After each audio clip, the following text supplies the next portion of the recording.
Adventurers, welcome back to the Elder Scrolls Lorecast. We are continuing our series going into the books of Daggerfall, the very earliest in-game universe books that are part of the Elder Scrolls series, and we're taking a look at specific ones that are interesting for different reasons. Lotus this week pulled out a really cool book. It's called The Brothers of Darkness. This is a book that talks about the Brotherhood and the Morag Tong, which we've discussed in previous episodes, but to get a perspective on it from the earliest lore in the series that even brought this up. But also, Lotus, when you pulled this out, you didn't realize this initially, but as you and I researched this a little bit more, it turns out that the Daggerfall version of the book is different from the other versions that come after, from like Morrowind on, which is cool and weird, you know? This was sort of like a happy accident, as this week I was trying to browse through and I was trying to see which one I wanted to cover. And I liked your idea of like, hey, let's reach back to some of the OG books from like, you know, Daggerfall and see how it established lore and then how that lore has changed or evolved as the series has gone on. Last week we had the fairy thing where it was like, oh, you know, this was kind of initially brought up and then never really addressed for 2 decades. Right. Yeah. Yeah. So there's some cool differences here between the original version of the book and then what came later. And of course, the details in the book and the early understanding of the Dark Brotherhood and the Morag Tong and all of that. So right. It's a fun pick. I only kind of was referencing it from the Morrowind perspective of like, we, like you said, we've discussed this duality before where it's like, okay, well, the Morag Tong is similar but a little more structured than the Dark Brotherhood, and there's these other things. You can listen to that episode if you're interested in stuff like that. But I was just like, oh, it's kind of cool to see how this started. And then, yeah, to your point, you ended up finding that it's like, this book's actually changed over time. So this is super on brand. I was like, beautiful. We'll pretend I planned that. Yeah, it was a happy accident. And so we're going to get into all of the details. So welcome. We should call this Daggerfall Bookclub. Right, Daggerfall Bookclub. I like it. Yeah. So, welcome back to Daggerfall Bookclub, Book 2, The Brothers of Darkness by Pallarne Assi, Pallarneassi. Now, Lotus, I looked into this. Pallarne Assi has only written this book and I guess revised it because is also the author of the revised version. He apparently didn't like his own work. Yeah, I guess so. Changed it. Yeah, I guess so. And again, this is another one of those names that I'm not really sure of the race. Do you have any speculation on Pallarne Assi? I was going to say that last name is killing me right now. So, like, I'm guessing, I don't know. Are we going back to, is it a Seishi writing this? Like, we doing something weird here? Maybe. Like, I mean, these weird names, right? Pallarne almost seems like Imperial. Assi seems foreign-ish, so right, Redguard-ish maybe, because it could potentially be Redguard, not as vanilla as some of the other Manish races. Right, yeah, exactly. I don't know. So it's hard to tell, especially in the older, I should say, in the older episodes of the series, just because some of these areas aren't even that fleshed out yet. So like. Yeah. If somebody has an idea for something, like I was just joking, like, okay, what about a Seishi? Well, it's not super established just yet, some of the lore we have around that. So it could just be somebody's thoughts that then turned into it. It could be some undiscernible race that they didn't really elaborate on the time or have fully fleshed out. Right. Just a fun name they picked because they weren't even really thinking about it. And correct. The real world writer here is Ted Peterson. So this is a Ted Peterson authored actual, out of lore book. Yes, out of lore book. But here, let's get into it because, and I've got a fun new feature. I've got, check this out. Boop, the text pops up on the screen. Now you can read along if you're watching the video version. I was going to say, a fun treat for the video. Yeah. So here, I'm going to read it out. Of course, Lotus is going to chime in. We'll discuss each paragraph as we go. But here, let's start it off. As name suggests, the Dark Brotherhood has a history shrouded in obfuscation. Such a fun word. Their ways are secret to those who are not brothers of the order. Brothers in the generic term. Some of the deadliest of the assassins are female, but they are called brothers as well. How they continue to exist in shadow but can be easily found by those desperate enough to pay for their services is not the least of their mysteries. So this kicks off our little story here. And I would imagine playing Daggerfall, you don't have the background we have with the Dark Brotherhood and understanding how all of that stuff works or any of that. So they have to clarify these little details about like, they're all brothers, but women also Yeah, brothers in the general term, like they say. And the other thing that is kind of interesting is because of time and place of Daggerfall, you got to keep in mind that a lot of the shadowy characters are just super emo. Like It was the 90s. yes, they're all edge lords and just all sorts of ridiculous stuff. Man, and Marco, you can't even see his face; he's just shrouded in like a cloak. So Yeah, yeah, this is Jenko jeans and oh yeah, chain wallet wallets. chain. Mhm, Yeah, yep, all over the I place. feel personally called Black out. eyeliner. Yeah. Yep. All right, let's move on to the second paragraph because things are going to get more interesting as we go. The Dark Brotherhood sprang from a religious order, the Morag Tong. Boom, right there in this book, in the second game in the series. Yeah. The This Dark was Brotherhood. planned right from the start, pretty much. Right. Sprang from the Morag Tong during the Second Era. The Morag Tong were worshippers of the Daedra spirit, Mephala, not Daedric Prince, Daedra spirit, who encouraged them to commit ritual murders. In their early years, they were as disorganized as cultists usually are. There was no one to lead the group, and as a group, they dared not murder any of any importance. This changed with the rise of the Night Mother. Oh, Night Mother. Any notes on this one? I was going to say, I feel like we could bring in like a really annoying Cicero thing or something like that there, but then I won't want to listen to this. Yes, true. Yeah, we would turn away like, I don't know, a good 30% of our listeners. Yeah, Would be and like, then there's always the Cicero apologists. yeah, we would make another 30% of our listeners super happy about that. Yeah, but no, it's just kind of interesting because again, some of these, as we're talking about right out the gate with the opening two paragraphs, these have been organized pretty much in like set in stone right from the beginning. There are definitely some hard and fast things that have not changed. We'll get into the things that have shifted, but like right out the gate, it's just like this lore has started right from the beginning and lingered through the series. Right. Immediately, they descended from the Morag Tong. They sprang from the Morag Tong. It was in the Second Era. Mephala is connected, and there's a Night Mother. Yes. And they're going to get a little bit more into that as we go. But here, let's move on to the next paragraph. Whoop, it just moves on the screen. Isn't that fun? It's lovely. All leaders of the Morag Tong and then the Dark Brotherhood have been called the Night Mother. Notice the way this is phrased.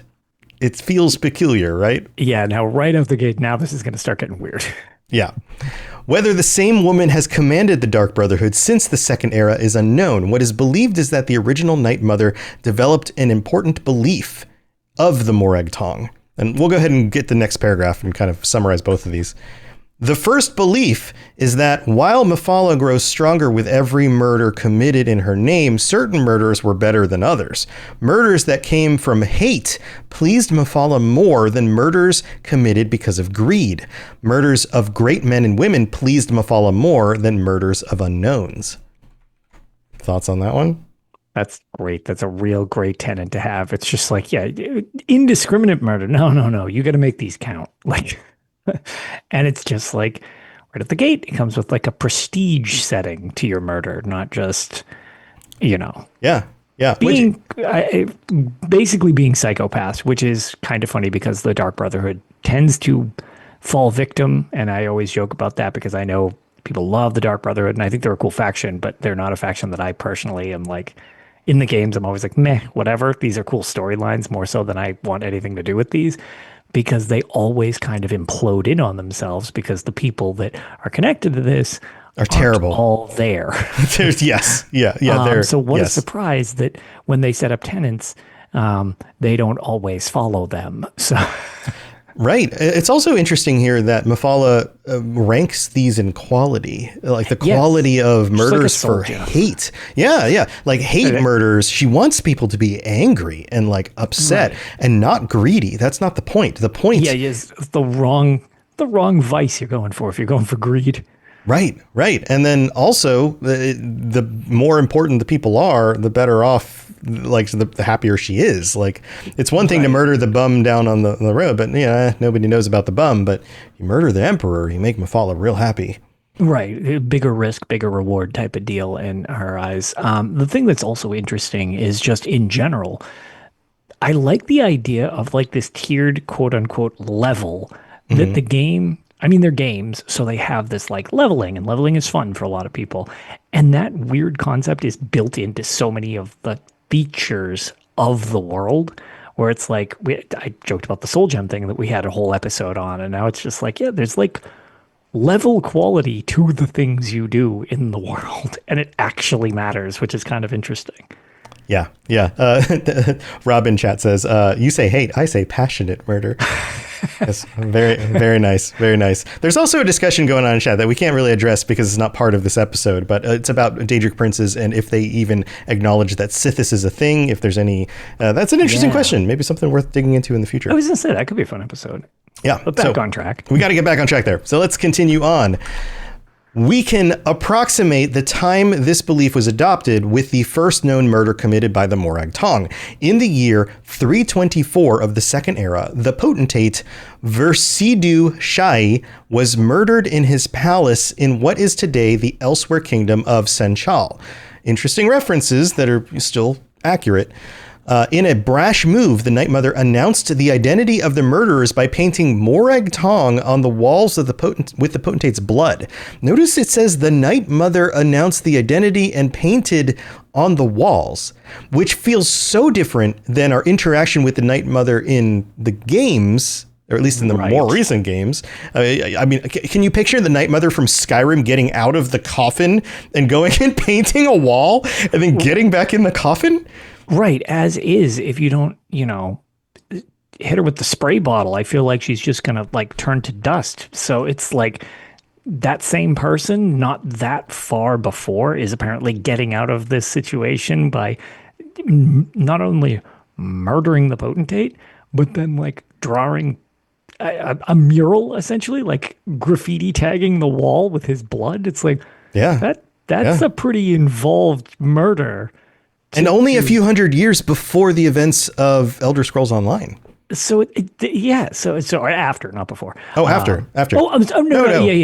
So this event with Night Mother happened before Elder Scrolls Online. After. Yes. Just in case that was confusing, just because that's real jumping around on the time. Correct. Yeah, just to be clear. Yeah.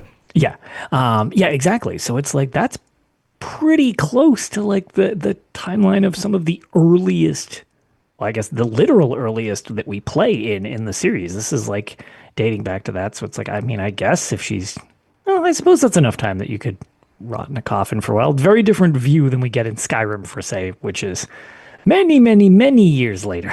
Right. Now, one of the big differences between this version of the story and this actual written account and the account in Morrowind later is that in this account, it's very clear that the Night Mother is a woman, like a person, a female person, right? And then in the redacted version of this story, as it shows up in Morrowind and all of the stories after this, it's actually very vague. The depiction of her is more of like, well, is she even really a person? And it becomes kind of a different thing altogether. How do you feel about that? And that's interesting because that's another thing that we see kind of, it's kind of like part of many aspects where you have almost a legend that builds for a character more than the character itself. We have it similar with the Gray Fox. It seems like it's also very similar with this. It's like, well, maybe it's just the legend of the Night Mother that needs to matter more so than the Night Mother. Right. You know what I mean? Like, right. And it's interesting because it seems like that's a real governing fake. It's something, it's hard when we deal with really old legends in the real world. It's like, well, how much of this is actually true? How much did we consolidate 3 different stories into one to make it sound like there's one superhuman hero type of thing? Yeah. How much of this is actually done and then how it evolves over time is kind of an interesting theory because oftentimes it's just like, well, it's the legend that needs to matter because that's what will, I don't know if I'd say inspire with the Dark Brotherhood or Morag Tong, but sure, we'll say inspire. Right. Now, one of the details that is the same is the fact that both of these account the writing of Morag Tong on the wall using the potentate's blood to the Night Mother. But there's more vagaries in the more recent version about what even is the Night Mother. Exactly. Because again, it's just like, and this is, a pretty big step because it's such a high profile murder, which we were just talking about, mattering to Mephala. Right. Yes, and that's get much higher up than a potentate. Right. This is a very high level official, and it seems like the Night Mother wanted everyone to know it was the Morag Tong who did it. So, yeah, not so much in the shadows if you're spray painting it on a wall. Right. All right. Well, let's continue the story. We've got this part. Previous to that time, the Morag Tong existed in relative peace, like a witch's coven, occasionally persecuted, but usually ignored. In a remarkable synchronicity, like the Police album, at a time when the arena was a fractured land. Notice the arena there. The Morag Tong was outlawed throughout the continent. Every sovereign gave the cult's elimination his highest priority. Nothing more was officially heard of them for 100 years. So in this version, Tamriel is still called the Arena, just like in the very first Elder Scrolls game, Arena, which is the name of, they've justified it as, and we've talked about this before. Originally, the game was designed to be kind of like an arena battle game, and then they expanded it out to this open world setting of this entire continent, and then they called the continent full RPG. Right. Yeah. And then they're like, okay, well, the continent is called the arena, because everyone's just fighting each other, and life is so terrible and difficult. Super brutal. And violent. All this stuff. Yeah. And then it just sort of became a nickname, and it's actually called Tamriel. Right. So that is one of the changes between this version and the next version, is that in the second version, it's not the arena. In fact, they redacted that on purpose for Morrowind, which kind of conveys the idea that they're backing out of the idea that anybody called Tamriel the arena at all, or at least at the timing of this writing in the second era, it was no longer being called that. Yeah, it's definitely a thing that they've gently nudged out of the picture as much as possible. Yeah. All right, let's continue on. We've got this next paragraph. This is a bigger one. It is more difficult to date the era when the Morag Tong reemerged as the Dark Brotherhood. Notice the direct line there. They disappeared as the Morag Tong reemerged as the Dark Brotherhood, which feels not completely accurate to the bigger picture of the lore anymore. Right, because at several points we know for a fact that the Dark Brotherhood and the Morag Tong exist at the same time and occasionally kind of come into conflict. Right. Assassin guilds have sporadically appeared throughout the history of Tamriel. The first mention of the Dark Brotherhood that I have found is from the journals of the Blood Queen. Oh, here we go. Arlimahera of Hegeth. She spoke of slaying her enemies by her own hand, or, if necessary, with the help of the Night Mother and her Dark Brotherhood, the secret arsenal my family has employed since my grandfather's time. Arlimahera wrote this in the Second Era 412, so one can surmise that the Dark Brotherhood had been in existence, misspelled, since at least 360 if her grandfather truly used them. So, a few little differences here. The spellings are fixed in the newer version, which would make sense if somebody wrote this and they redacted what they wrote and they wanted to just fix some accidental misspellings, right? So in universe, that kind of makes sense. But this is interesting. This idea that it's not so much that the Dark Brotherhood just kind of are a broken splinter group of the Morag Tong. It's almost like they disappeared as one thing because, I don't know, they got a bad rap and then reemerged as something, like they rebranded, like in modern terms. That's what I was about to say. It's like a rebranding. It's like, ooh, that.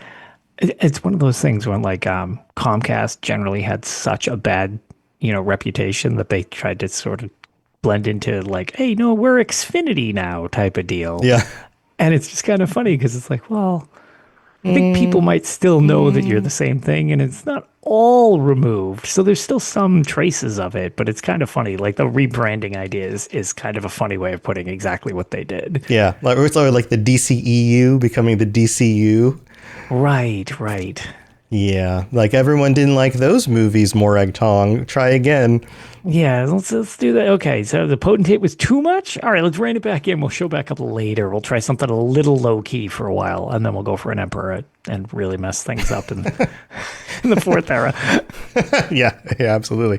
I also like here how the writer isn't 100% sure. We talk about this all the time also. Yes. That everybody is an unreliable narrator, but even in this document itself, the person writing the document is speculating. They're going, well, there seems to be a reference in 412, and she said that the Dark Brother had been in existence during her grandfather's time, so that would date it back to at least 360. So, but we don't really know. It's kind of like we're looking back on history from a much later point, trying to put the pieces together, which is how real world old documents work. Yeah, you don't just get a clear answer. You really do kind of have to piece it together with what you've got as at your disposal. Yeah. Yeah. All right, let's continue. Here we go. The important distinction between the Dark Brotherhood and the Morag Tong was that the Brotherhood was a business as much as a cult. Rulers and wealthy merchants now used the order as an assassin's guild. The Brotherhood gained the obvious benefits of a profitable enterprise, as well as the secondary benefit that no longer could rulers actively persecute them. They were needed. Even an extremely virtuous leader would be unwise to maltreat the Brotherhood, which seems pretty obvious because as a financial enterprise, you could just get paid to then take them out. Like, right? Like if you don't placate them or try to play nice, then it wouldn't be too hard for someone to just be like, yep, off that guy. Right. So yeah, it's definitely a ruling by fear approach. Right. But as we know, Mephala didn't like the greed version of this as much as the hate version. Yes. So I would imagine this is implying that the Dark Brotherhood isn't as much in Mephala's good graces as they could have been if they weren't like basically a business enterprise.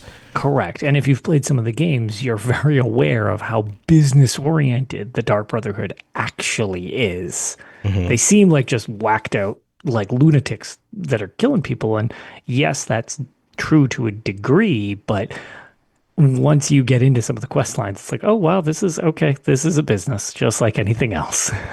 Yeah. It makes me wonder, this combination of business and cult. I'm trying to think of other, I mean, I guess we could get real dark and speculate about like real world examples, but the definition of cult is different to different people, depending on if you believe something's a cult or not, depending on your own personal beliefs. That's fair. But I feel like we could speculate about real world assassins. I don't want to go there, but the idea of a business profiting from their moral or immoral, depending on your perspective, cultish beliefs. Yeah. Yeah, no, for sure. Seems very credible. Seems very possible. It doesn't seem completely out of the realm of possibility, especially when you can get somebody passionate about something, or if they're already passionate about it, and you can link it to something that would benefit you directly. Mm-hmm. That's generally a way of like, okay, well, if we'll just use Astrid, for example, as like one of the most well-known Dark Brotherhood people who's leading stuff. And it's like, well, if she wants to turn a profit, for example, and she can make that connection with somebody, and then she basically uses them for her business venture, you can get that connection where it's just like, okay, well, this is just it. This is a thing, somebody's passionate about like being a serial killer or something really screwed up like that. And then you utilize that from hey, how can I make money out of this? Well, they're getting what they want. And at the same time, she would theoretically be getting what she wants as well. And you have a pretty strong bond there that is pretty cultish, but it has this other layer of like organization and business aspect to it. Yeah. I also, when you think about the events of the Dark Brotherhood in games like Oblivion or Skyrim, I can see how there could be absolutely tensions between the business aspect, the personal wants and motivations of the individual members, and then what the Night Mother wants. That seems to be a regular kind of storyline, is that all of those agendas often don't line up. Yeah, they're frequently at odds. Yeah. So, and we have the origins of that in this document, which is kind of cool. Yeah. So, yeah. All right, let's continue on. We got 2 paragraphs left. Not long after Alimahera's journal entry about them, I always stumble over these names, was penned, came perhaps the most famous series of executions in the history of the Dark Brotherhood. Here we go. The Colovian Emperor Potentate, Severian Chorak, and every one of his heirs was murdered on one bloody night in Sun's Dawn in 430. Within a fortnight, the Colovian dynasty, I'm pointing that out for a reason, we'll get to it in a minute. We'll get to that in a second. The Colovian dynasty crumbled to the delight of its enemies for over 400 years until the age of Tiber Septim. Chaos reigned over Tamriel. Though no comparable expressive executions have been recorded, the Brotherhood must have grown fat with gold during that age. Now, if we go to the other version of this, it tells a different story. These are not Colovian potentates. These are Akaviri emperor potentates. The name is the same. It's Saverian Chorak, and the dates are the same. It talks about the warrior emperor Tiber Septim, but and then it also mentions the interregnum. But other than that, it is the same story. It's the core concept here is that the Dark Brotherhood managed a massive murder of an extremely powerful individual and everybody else who was associated with that person. Right. Basically just completely obliterating that lineage entirely. Right, but it went from Colovian to Akaviri, and we know that the Colovian control of the empire was a thing, but then there was also this Akaviri control of the empire, which was also a thing during the Second Age, right, and goes right up to the events of Elder Scrolls Online. And if this document hadn't been redacted, then that story would be very different. It wouldn't be Akaviri emperors, it would be, or emperor potentates, it would be Colovian emperor potentates. Which seems a little less weird. Like, it's strange that it got weirder. It got weirder. Yeah. Yeah, because, I mean, the Akaviri aren't even from the same continent. Right. Very interesting change to the lore on that one, where it's just kind of like, what, I guess, since you have the disparity on things, but it brings into question, which one is the case, I guess? Mm-hmm. Like... I would I think the lore is now officially Akaviri because other documents line up with that, and they've continued with that change. But it's just like one of those things where there's so much speculation in the series and ambiguity. It's kind of interesting just because we get these edits that happen. And if you really want to like play into the lore of the thing, it's like, well, okay, was that changed for a reason, or is that because it was just a mistype, or, there's more to that. I like that change quite a bit. Yeah, and they specifically are pointing out in the updated version that this was during the interregnum, not just during the Second Age, during the interregnum, the period where there was no emperor and everyone was vying for control, which is the whole story of ESO, basically. So, but that goes all the way back to Morrowind. But it kind of implies that was worth pointing out for the stories that they were working on from Morrowind on in order to tie all that together, but also that they didn't have the idea of the interregnum necessarily, may or may not have, during the time of Daggerfall. Now, I actually didn't tell you about this one in advance, so I'll see what your thoughts are on this. It's a secret, a surprise? Yeah, you're usually the one to throw out these wacky, zany, like theories, like lore theories? Yeah. So here's my theory. Nice. At the end of Daggerfall was our first introduction to a dragon break, because they needed to tie in all the endings of your choices, because there were 7 endings, if I'm remembering correctly. I feel like that's right. Yeah. Yeah, I think there's 7 endings to Daggerfall. What if that change happened as a result of the dragon break? What if it might have been one thing in one timeline and a different one in a different timeline? Huh. I don't know. I'd have to look through the different changes and what, because of where it falls in the series. I was like, it changes after that decision was made to introduce the concept of dragon breaks. I wonder, as we go, and this is fun to do because I don't know of any other creators who have done the idea of like going back and looking at the Daggerfall versions of these stories and then looking at later versions. I wonder, as we continue through our Daggerfall book club, as we get to these other stories, if we're going to see other things that might help support that theory, that like the dragon break at the end of Daggerfall and the understanding what that means in the context of the greater picture of the lore and history created a need to make these changes in these books in Morrowind, which also kind of creates that the weird idea of what's the theory where like like the Berenstein Bears thing, where people go like they think back and they're like, as a child it was Berenstein Bears, but it's Berenstain Bears, the Mandela effect, right? Is there a real world Mandela effect thing happening like in this fictional world? Like, is that something? That's really makes funny. you wonder. Makes you wonder. Yeah. And as we've talked about before, they started fleshing out a lot of these theories during the development of Daggerfall, but it really wasn't until the time between Daggerfall and Morrowind that the version of the lore that seems much more commonly upheld as canon was really solidified by the team and kind of expanded on. So what if these things are redactions just from a creator standpoint? Just go like, no, we would rather have this be the story. And what are other things that maybe actually in world changes, like actually redacting a book because the writer needed to update it because something crazy happened, like a dragon break? That's a really interesting question. Yeah, for sure. All right. One last paragraph.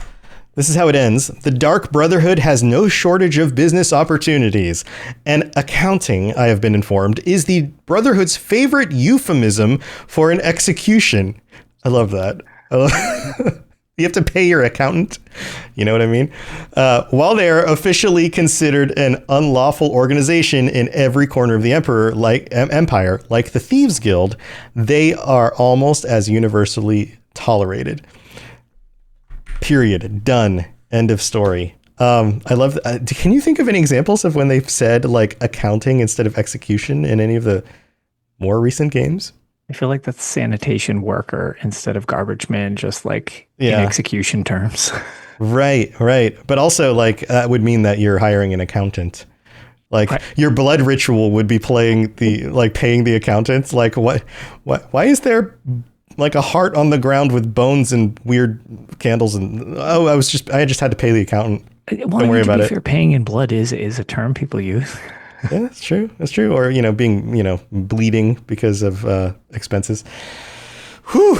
All right. So there you go. Any other thoughts on this? The Brothers of Darkness.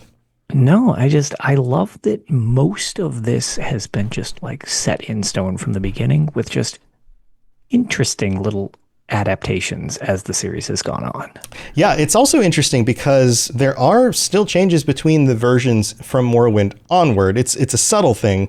For example, the very last paragraph only shows up in the Morrowind and ESO version, but was left out of the Oblivion and Skyrim version. That was the paragraph I just read about the Dark Brotherhood. No shortage of business opportunities, accounting being tolerated, like the Thieves Guild, that kind of thing. So it's curious. I also don't know why you would just choose to pull that paragraph out of a version in Oblivion. Why that paragraph specifically later in the series? Right, because I don't feel like any of that is incorrect, even if they didn't make any specific character say accounting for execution, and swapping the terminology. It doesn't mean you need to pull a paragraph out of a book.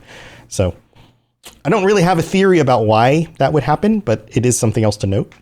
Yeah, and just like how many parts are added or subtracted based on game, not even necessarily based on game in any specific order, is what makes this such an interesting book. Yeah. All right. Well, that's Brothers of Darkness by Polarny Asi, and we will continue on with our book club next week. But let's take a quick break. We've got to go thank our patrons. We've got a random page, which I haven't even clicked on yet. We're going to find out what that is. And so don't go anywhere. We'll be right back. This is Miss Morag, Dragonborn, and you are educating yourself to the Elder Scrolls Lorecast. I got another. Didn't expect this. I guess I never expect the random page. That's how this works. That's how random works. That's how random works. But real quick, welcome to the Patreon to Britta MK, who signed up this last week. Welcome aboard. Hope you're enjoying your ad-free episodes. There's all sorts of stuff you can get on the Patreon, including, of course, the ad-free episodes. There's also the video version goes up as both a video version and an audio version. So however you want to listen to it as a podcast on a podcast feed, that also shows up on Spotify. And you'll have access to that. Or if you just want to watch the videos without having to deal with YouTube video, like ads or any of that stuff. It's all there on Patreon if you want to sign up for relatively cheap. I mean, it's pretty well discounted. And then you can also get t-shirts and stickers and join us for our patron chat, which is coming up in just a week on the 28th, a week from when we are recording this right now on Thursday, the 28th at 9 p.m. Eastern. So if you sign up now, you'll still have time to join us and help pick out the topic that we're going to cover. And let's see, we've got some Daedric Princes to shout out every week. Our Daedric Prince tier patrons, Austin B, Blinding Vision, Hirsine, Kirasi, and Peter R. Thank you so much for your continued support. We really do appreciate it. And Hirsine's in chat. Hi, Hirsine. Hey, Hirsine. And if you'd also like to help us out with a review, leave a review or a comment. Just leave a nice comment. You can comment on Spotify. You can leave a 5-star review on Apple Podcasts. And if you do it over there in the US, we'll read it out on a future episode. Don't have any new ones this week, but if you do so, then you'll get read out on the next episode. But Lotus, are you ready for the random lore page?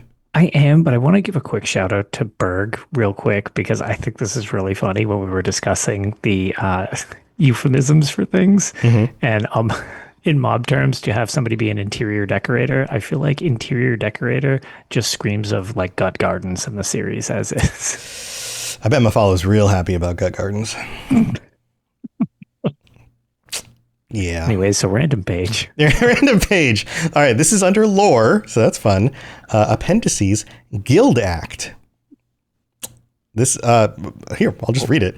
Okay. The Guild Act of the Second Era, 321, same time frames that we were been talking about. Super on brand. Yeah.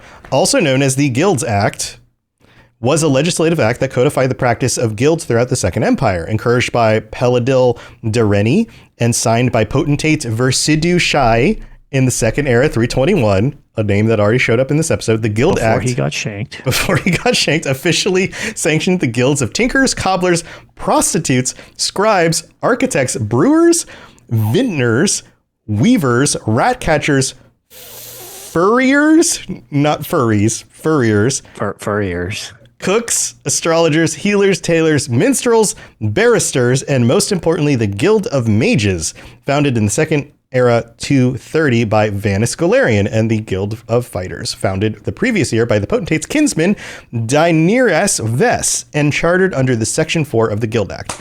It goes on and talks about more of the details about this Guild Act, but it's interesting. Notice what is not included in here is something like the Dark Brotherhood, which is kind of like a guild, or the Thieves Guild, not mentioned.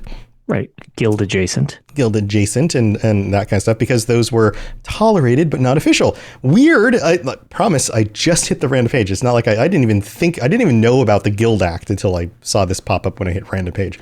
So and there you go again. And I did know about this, and this is very on brand for our Daggerfall sub-series here. Yeah. So it talks about how like the Mages Guild was briefly had their charter revoked. Oh, maybe because of the Soul Burst. Yes. Okay. This does sound familiar. We have talked about this tiny little bit, but it's been a while. In passing. Yep. So there you go. The Guild Act is our random page. Who knew? I mean, this stuff, it's always a surprise. It's always a surprise when you hit that button. I'm going to hit the button one more time just to see what we get real fast. Velothi painting, classic volcano. That is random. It's a very beautiful painting you can put up in your house in ESO. But that's going to do it for this episode. I hope you're enjoying our Daggerfall Book Club. Lotus, I know you've got stuff going on with Tales of Tamriel. Yeah, we actually just released an episode. Update 47 just came out on PC. I get it in a little less than 2 weeks at this point. We get it on September 3rd on console. But yeah, if you're interested in all the news related to that, and we had a really ridiculous side tangent where we went back into Elder Scrolls Castles last episode. Bet you didn't remember that game exists, because we kind of didn't. Yeah, that's the mobile game.